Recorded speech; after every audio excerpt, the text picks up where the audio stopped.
A primeira questão aí de química, que é a questão 36, ele fala a respeito do sal aspartato de arginina, que é um sal que é derivado do ácido aspartico e da arginina. E aí, nas questões, ele começa a falar o seguinte, na questão, no caso, na letra A ele começa: a arginina é solúvel em água porque é apolar.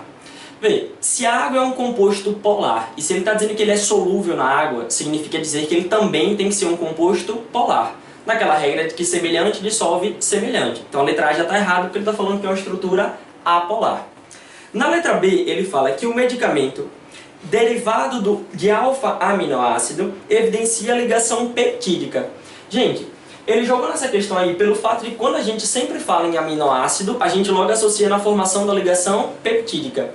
Mas se a gente olhar a estrutura aqui, se é um sal que a gente tem, a estrutura, a ligação que a gente tem vai ser de caráter eletrostático. A gente tem carga negativa de um lado e carga positiva do outro. Então a interação que ocorre entre as duas estruturas é uma ligação eletrostática que evidencia a ligação iônica e não a ideia de uma ligação peptídica aí, tá?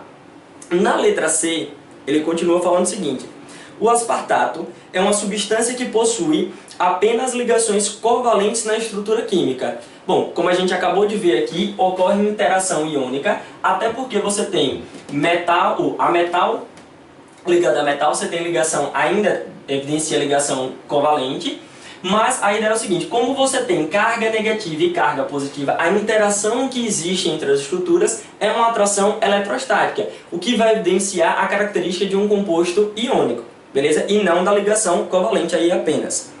E depois, na letra D, ele fala que o ácido aspartico, que é essa estrutura daqui que veio do ácido, é só a gente lembrar o seguinte: o que é que vai definir o ácido carboxílico? A presença do C dupla O, e aí teria o hidrogênio. Se a gente olhar aqui na estrutura, eu tenho dois grupos O-. Se eu tenho um grupo O- aqui, significa dizer que daqui teve a liberação de um íon H+, e que aqui teve a liberação de outro íon H+. Até porque, se você olhar na estrutura, eu tenho duas partes negativas aqui. Se eu tenho duas estruturas negativas, significa que foram liberados dois íons H+, ou seja, ele vai ser um ácido diprótico. Prova disso está aqui também. Se você olhar, essa estrutura tem uma carga positiva, mas eu precisei de duas estruturas para estabilizar esse composto, ou seja, ele foi liberando duas cargas positivas, então ele passa a ser um ácido diprótico, que é o gabarito da questão, então seria a letra D.